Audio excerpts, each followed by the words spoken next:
Evade is one of the newest Nextbot games on Roblox right now, and surprisingly the game is pretty difficult for a simple game of just running away from Nextbots. There is quite some depth to the game, and today I'll be giving you the full, complete guide on how to play this game. So yeah, let's get started. The premise of this game is pretty simple. You just run around the map with the Nextbots chasing you for 3 minutes. After those 3 minutes are up, you basically just win the game. If the Nextbots hit you, you get down though. After 50 seconds, you will die and can only play next round. In those 50 seconds, a player that is still running is able to pick you up with him or revive you on the spot, which takes 3 seconds, not counting the stethoscope. After reviving, you can go back and run again. However, if you get downed 3 times, you don't get a second chance. You basically just die and get out of the game. There's actually a lot of maps in Evade, with 3 different stages of difficulty to class them: normal, hard, and expert. As you might have guessed, expert contains the hardest maps in the game. I'll now go through all the maps. We'll start off with Maze. Maze is a hard map. It's basically a map that is made out of glass, which allows you to see players through the walls, but not the Nextbots. You can see players that are down through the walls over here, allowing you to quickly revive players. It is a very confusing maze in my opinion, and it's quite easy to get lost if you don't know what you're doing. Shaking off the Nextbots though in here should be pretty easy. A lot of corners and pathways for you to run away from the Nextbots. And yeah, if you're decent at movement and B-hopping, you could go full games without even getting touched once. However, the biggest threat is that the glass walls cover up the Nextbots, meaning that you might meet them surprisingly when you're turning around the corners. IKEA is a normal map and it is one of the newest maps in the game. Personally, it's my favorite map that came out from the update, and most of the community agrees too. The map is a bright map that resembles a 2-story IKEA with its furniture, blue walls, and storage rooms. It's really iconic. Most of us have been in the IKEA and we know what it looks like. The map is pretty big and allows you to run around a lot, but of course, it is a very tight map with many tight areas that the Nextbots are able to jump at you with. This spot is the best spot in IKEA, as it's easy to spot Nextbots coming at you from a distance. Underground Facility is a normal dark map with 2 floors and a connecting point to each one. It is a really interesting layout compared to the others, as the 2 floor connectors in the middle setup is a nice place for you to run away at all times. There's actually an indoor section too with boxes and stuff like that at the ends. In my opinion, this is a normal harder map when you're starting out, as it looks pretty intimidating and people might get confused, but once you know the layout, it is a piece of cake and you should have no problems with it. Silver Mall is a very bright map that takes place inside a shopping complex in Beverly Hills. This is definitely a harder map and normal compared to the others. There's not a lot of space, it's pretty tight in here, and there's a lot of clutter in this map as well, which doesn't help things at all. There are also tons of dead ends to this map too, making it harder than IKEA, so running away is hardly an option in most scenarios. Complex is a normal map that takes place in the grocery store or something? I don't know. There are tons of boxes and shelves lying around with tons of places to go, with an expansive parking garage as well. Complex is the biggest map, or at least it feels like it. Surprisingly though, even as a normal map, it's pretty difficult. The map is pretty dim, making Nextbots harder to see, and surprisingly, even with its size, there's not a lot of escape points for majority of the situations you're gonna have. However, there's a lot of good hiding spots on here due to its big size, as well as the clutter making running away a bit more difficult. Art Exhibit is a hard map that takes place inside a building with tons of nice pictures, with this little Easter egg sitting behind the statue. Art Exhibit, in my opinion, is an easier hard map. There are barely any dead ends in this map, and there's 0 visibility issues, meaning it's really easy to see Nextbots coming towards you. The doors in the map too make it easier, as it can be used to slow down the Nextbots if used correctly. But this is one of the better maps in my opinion, and I have a lot of fun with it too. SERAPH Research is a normal map that I really like. It's basically a research center with tons of places to work with. The thing that separates this map from the others is the heavy use of doors. Doors in this map spice things up, as you will need to quickly open the doors to let in or close doors to keep the Nextbots out. It is a great shake-up in my opinion, and the map looks really visually appealing, honestly. This is definitely one of the easier maps in the game, as the layout of this map is huge, with tons of walkways and hallways to keep you moving. The Backrooms is a normal map and is actually based off an actual creepypasta community called the Backrooms. Level 0 of the Backrooms though is just taken for Evade. Thankfully, there are no other creatures roaming the grounds this time other than the Nextbots, so you can really chill out. It is a place with yellowish walls and erratic paths. The lights in some places are not working, making it hard to see Nextbots coming towards you. The walls seem to be darting about nowhere, and finding a dead end is actually pretty difficult here. Shaking off the Nextbots is actually quite easy in the Backrooms. It is common knowledge that the Nextbots typically don't do well at corners, so if you strafe around a lot and go through corners a lot in the Backrooms, you have a good chance of shaking them off, hence the normal difficulty. However, there's going to be the occasional dead end that's gonna appear, so make sure be wary of where you're going. 4 Corners is a normal map, and in my opinion, my favorite map. It is set inside a building with basically 4 corners, and it's pretty much just a square. I also love the incredibly obnoxious hallway that took me minutes to get there, and then literally a dude just dancing on me. And yeah, that's basically the reason why it's my favorite map. It's not really a difficult map to win, as there are no dead ends in this map, excluding the long hallway of course. To beat this map, you basically just have to stand between 2 hallways and run the other side when the next bots come. Repeat that for 3 minutes and you basically just handed yourself a free win. Desert Bus is a hard map. It's probably the most popular map actually, considering it always gets picked, in my experience. It is a barren desert atmosphere with only a few buildings for cover. This makes it very difficult to shake off the next bots, and there's very little space for you to run around with, and you need to be good at your movement to shake off a next bot in this map. There are a few buildings that are able to cover you, but really that's about it. Despite it though, Desert Bus is actually a much wider map than most people realize. But there is a lot of unused space here, and the next bots are visible at all times due to the lack of any walls or anything like that, making it easy to prepare against them. DRAB is a hard map and the hardest to come up from the latest update, and it doesn't take long for you to see why. It is a very confusing map with tons of tunnels, ramps, heights, and overall is a very chaotic map to play. Due to it being untextured, the walls on the map are naturally dark and yellowish, making it hard for you to see it there. There are tons of narrow passages circle around the map along with tall areas that give you a clear view. It's a very apocalyptic and very chaotic map, and it's very easy for you to lose track of your friends, your whereabouts, and the next bots in this map without any map knowledge going into it. What I suggest you to do is start at the heights. The tall areas are able to give you a clear view of the area. However, when you're in the chase, please make sure to go to the underground areas. It's very easy for you to lose them because there's a lot of sharp corners that you're able to take, which is able to let you shake off the next bots. The pool rooms is a hard map that has you running on water for most of the level. While doing some research, I found that the pool rooms in this game are actually similar to another room from the backrooms called level 37, Sublimity, or most commonly referred to as the pool room. Unlike the backrooms level though, I'm not too sure if the connection here is intentional or not. Anyways, pool rooms consist of many arches and different paths around the map. It is a very tight map, there are not a lot of spaces for you to juke around with the next bots. But unlike a hard map, there isn't many dead ends, making escapes more feasible. The pool rooms actually used to be harder and more mysterious because it used to be so much more darker, but as of today it's been brightened up a lot, meaning it's easier to spot next bots now. ARID Ruins is a normal desert theme map with tons of places to work with. There's a lot of hallways, elevated paths, staircases, you name it. This map is incredibly big and there are a lot of paths for you to work with, meaning that it's quite easy to shake off the next bots provided you know what you're doing. As well, it is one of the most decorative maps in the game, and I love how this map is designed in my opinion. And lastly, the infamous TRAPROOMS, to my knowledge the hardest map in the game, given an expert. TRAPROOMS has a cool gimmick in which there are doors around the map that open and close at specific times. The thing that makes this map difficult is that it actively cuts off escape routes. This means that it's really easy for you to get caught into a wall and get destroyed by a next bot, making this map have some element of luck to it. However, some good advice that I've gotten is that you can actually predict when the doors close by running into rooms that mostly have doors closed already and looking above you to see the timings. I've actually gotten the right timings where the wall actually put me some distance from me and the next spot and saving my life, but it's really difficult to pull off and most people wouldn't get it first try. Even with all the right decisions, you can still lose at Trap Room, and it's something that the other maps don't have, so I can clearly see why it's given expert. Finally, all the maps are done. Next, objectives. Every map has an objective that allows you to complete to gain you some advantage in winning the game. Most maps like Art Exhibit, Complex, Facility, IKEA, these maps all open up safe rooms by pressing down a lever which allows you to keep yourself safe, at least for a little while. However, these levers are found in different places of the map at all times, meaning there's not really a single spawn point for them, and it may be a hassle to get, honestly. Backrooms and pool rooms need you to get generators to work properly, which allows the cameras around the map to work. These cameras work similarly to a radar in the game and will help you detect the next spots faster. An ARID Ruins objective allows you to access a whole nother part of the map that also gives you a badge, which will be covered more in detail in the badges section of the video. The desert bus needs you to make a call in the middle of the map, and all it does is literally just get a bus to arrive and probably kill someone. Not really helpful in my opinion. Four Corners, Trap Rooms, Drabs, and Silver Mall have no objectives. Controls play a big role in the game and it's pretty advanced in Evade. It is crucial for a player to get natural in using all the controls in order to beat the game consistently,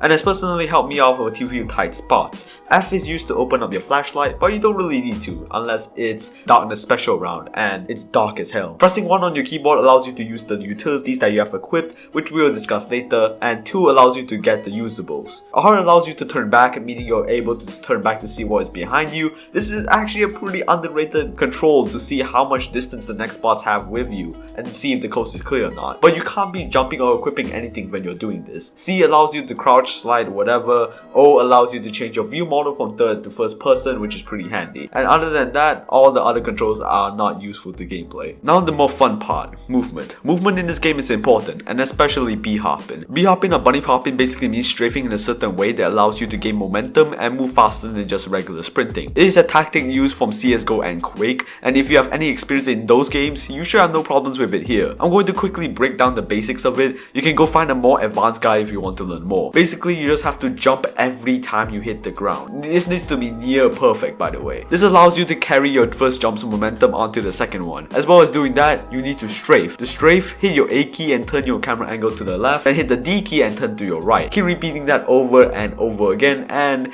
you got a bunny hop. Of course, I'm oversimplifying B-hopping here, but Evade is a very generous game when it comes to B-hopping, so you actually don't need to be good at it to succeed. Skins is an interesting part of the game. They give you cool accessories to your character, which actually gives you perks to help you in the game. Let's start out with the first one, headphones. Headphones make you more aware of nextbots and movement from players, as the range that you can hear is now larger, allowing you more time to prepare for nextbots. However, this is just useless if you have no sound on. The badge allows you to get a little experience bonus. I recommend wearing this when you first start out so you can get access to items quicker. However, past a certain point though, it becomes useless as you pretty much unlock everything in the game. I think past like level 30, you basically unlock everything that is important. I can personally live without reaching Zen Serenity, bro. The briefcase is similar to the badge, but this time it's money. This personally is one of my favorite skins as it allows you to get a small cash bonus, making you earn money at a faster rate and allowing you to grind for cash quicker. Stethoscope allows you to be able to revive back teammates at 30% faster. This is actually really handy when you're playing with big groups and especially in big team servers, as you would need to revive a lot of people. I personally use this when I'm playing with friends, as a lot of us will go down, and let me tell you, that 30% buff really comes into handy in clutch situations. It is also a grinding tactic to equip the stethoscope and jump into big team and revive people, exploiting the 15 revive bonus that you get, which could be a better alternative than the briefcase if done correctly. Bloxy Boy gives you a small speed boost when you see a nextbot. It's really handy for running away against nextbots, as that extra speed is very strong, much stronger than stilts in fact. However, it has a 20-second cooldown for that extra speed and doesn't do anything at all during normal times. Medkit is an accessory that helps you loads when you're down. It increases your crawl speed by 20%, making you more accessible to people that can help you, as well as a 30-second extension of your revival period, which actually means with the medkit, you could stay down for 75 seconds, which is more than a minute. It comes into clutch when you're in bad situations, and I can see why people would use this. Stilts is a permanent 6% boost that just generally makes you faster. It's basically the best skin that you can get, and I recommend it to get it for anyone who is level 20 and above and can afford it. Hermes shoes is a close second in my opinion, and it's also the most expensive skin in the game. It allows you to accelerate to max speed really quickly at 60%. This was like 70% and then 25%. And bro, it just keeps changing every day. But however, it doesn't touch max speed. It doesn't change the max speed value at all, making it slower than stilts in the long run. But it's really good as you're able to go from walking to max speed really quickly. The military grade pack is an expensive skin that allows you to use more usables in a round. By default, the limit is 3, but with the military grade pack, you're able to deploy a whopping 6 in a round, which is a lot. However, this skin is pointless if you don't use any usables at all, so buy them before every game. You're going to use a lot of them. Utilities are extra gear that you can get for a price that will aid you for 6 rounds. There are only 4 of them so far, starting with the compass. It is far away the cheapest at 40 bucks, but it's the one with the most limited use. It allows you to point to the general direction of which you want to go, and is utterly useful in maps like Map Maze or Desert Bus, where the whole map is literally visible. Radio though allows you to communicate with people around the map that also have the radio as well, similar to how it worked in the raid. People are able to pass down very good information like where they are, where the next bot's at, where to go, but in practice it doesn't really work that well. Most servers I've seen only have 2 to 3 people using the radio, and most of the time the information they convey isn't really anything good. Timer allows you to track how long you have until the game is over. This is really good for obvious reasons, and for me this is my most used utility. The radar is really expensive, seeing as $600. It allows you to track nextbots close to you so you could run away, similar to finishing the generator in the backrooms or the poolrooms. If you're vigilant enough, you could probably beat almost every game, because basically you're able to track the nextbots, but it is a very expensive utility, so use it wisely. Decoy is the newest ability added to the collection and is the most expensive. It allows you to play a decoy of yourself onto the next spot so you can confuse them to get off your trail. This is a really powerful utility to have, but it's really expensive, so use it wisely. However, if you're pretty much maxed out, you can burn your money into the radar and the decoy to help you gain an extra advantage. Lights are pretty simple. The flashlight is the one that you're given and it has the least brightness, while night vision basically allows you to see 100% in the dark. Next, the usables. One-time items that allow you to get an advantage. The cola is able to speed you up and you should use it when next spots are chasing after you. If you have Bloxy Boy, Cola, and Speed Pad in effect, you will reach the fastest speed in the entire game. Floodlight and Beacon are the two cheapest items on the game, sitting at $40, along with the compass. The floodlight is basically just a large stick that you can place that allows you to see better because it just emits light. The beacon, in my opinion, is the most useful of the two. That allows people to see an outline of you. This is really good as people are able to see your condition and help you when you're down. And the fact it lasts the whole game makes it incredibly worth it. The sensor is like an immovable radar that helps you detect the nextbots. It is a cheaper option to the radar, but the problem is that it can't be moved at all. The barrier is exactly what it looks like, an electric gate that stops the nextbots for a little bit. The speed pad and the landmine are both the most expensive usables. Speed pad gives everyone on it a speed boost which gets the most impact in small maps like Four Corners, which is small and you will often pass the same hallways multiple times throughout the rounds, maximizing its use. The landmine is able to stun the AI that traps onto it, but it's a cool thing to do once or twice, but it's not very practical to do a lot unless it's a small map. However, be careful with it. You can accidentally kill other people that run on the landmine too. Emotes are a fun way of interaction with people. Pressing G on your keyboard will trigger your equipped emote. There's a wide selection of them though, ranging from all kinds of prices. There are also other modes in this game too that differ from the standard run away from the nextbots formula. Social Space is a stress-free mode of the game that allows you to hang around with people, to chat and explore the maps without fear of getting destroyed by nextbots. It's a nice experience. I've actually met some fans in there who have actually watched my videos and recognized me, which was cool. Big Team is the standard game but big. A normal evade server is 15 players maxed out, but Big Team is way larger than that. This is a game mode that takes the normal evade formula to be 200 times more chaotic, and honestly I prefer it over the original. Team Deathmatch is a very interesting switch up to the normal formula. It basically means that you have to compete against the enemy team as well as the nextbots. You can only help people from your own team against the nextbots, and winning is not determined by the timer, but which team loses all their players first. Never played much of it, but it's definitely an interesting take. Casual is a lower stakes version of the original evade, but infinite lives, no reviving at all, a 4-minute game time compared to 3 minutes, but use lower results. This is good if you don't want to sweat and just want to chill out and talk to friends while playing the game on the side. There are 10 badges in evade, which half of them are badges you get for levels, and one of them is a pre-alpha tester badge. The other 4 badges though are way more interesting. Flawless survival is the most direct, just don't get downed by any of the nextbots in one game, and I actually got it while recording my first evade video, which you can go check out on the top right now. The escape badge can only be achieved in the back rooms. Firstly, make your way to one of the corners of the map and get to this mirror. Stick to the right side of it. Eventually you'll meet a place that looks like this.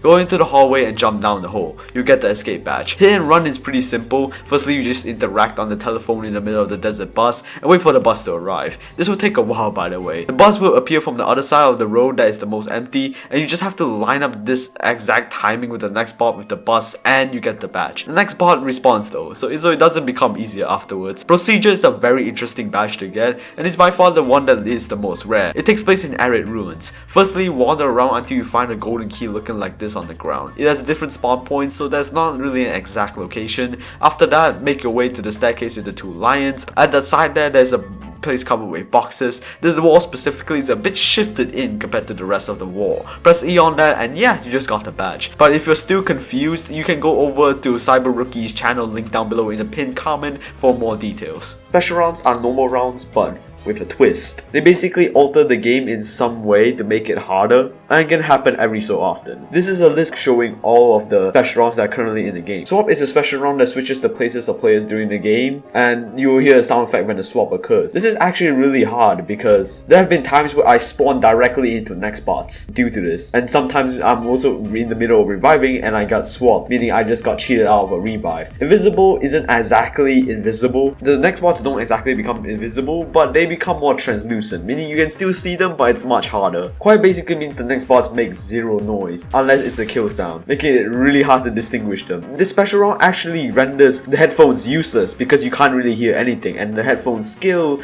is all about hearing. Speed is self-explanatory, the next bot is just now faster. No sprinting basically just handicaps you and you're not allowed to sprint. No jumping is the latest one added to the game and it's pretty self-explanatory, you just cannot jump, similar to no sprinting. Randomizer is the most popular one. It basically just randomizes your utilities and flashlights to random things, and this is actually the only way to get an AK-47 or a pistol. However, you can't really damage players and they don't really do anything actually, it's all clickbait. Double Trouble makes the game extremely hard. as the amount of nextbots in the server is now multiplied by 2. Quadruple trouble is this of the same leaf, but it's now multiplied by 4. I remember playing quadruple double big teams. Bro, there was like at least 10 nextbots running around. I didn't survive. Darkness basically just puts the map onto a dark fog. This is where night vision really shines, and flashlight really does nothing in here. Imposter is similar to Among Us. Basically, a random player will be chosen as an imposter. The imposter is actually not hit by nextbots, and pressing 1, they'll pull out a gun. And unlike randomizer, the gun actually works, and you are tasked with killing other players. There are no good special rounds.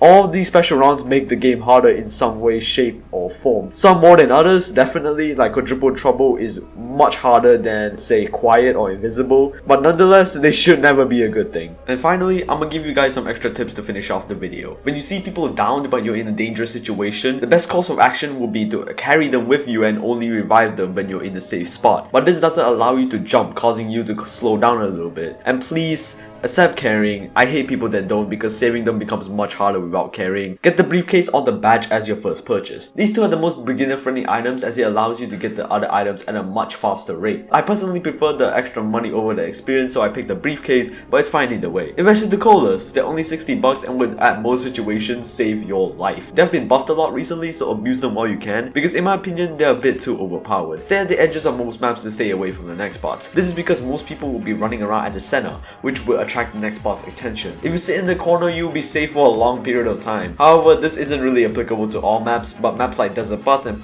Maze are perfect, as they are open space maps that allow you to see the nextbots with a lot of time to prepare. Travel in groups. The lone wolf dies alone in this game. Crawling reduces your speed heavily, and 50 seconds might sound like a long time for you to get revived, but it doesn't mean anything in maps like Complex and ARID Ruins, where the layout is incredibly expensive and people would not be likely to go past you. Different map difficulties give you different rewards. The maps at normal don't pay as much as maps at expert, so if you're thinking about leveling it up and getting money quicker, always go for the most hardest option after every round. One of the most telltale signs of nextbots that are coming towards you is the flickering of the lights. When lights flicker, it is 100% guaranteed that there are nextbots close to you, so make sure to look out for it.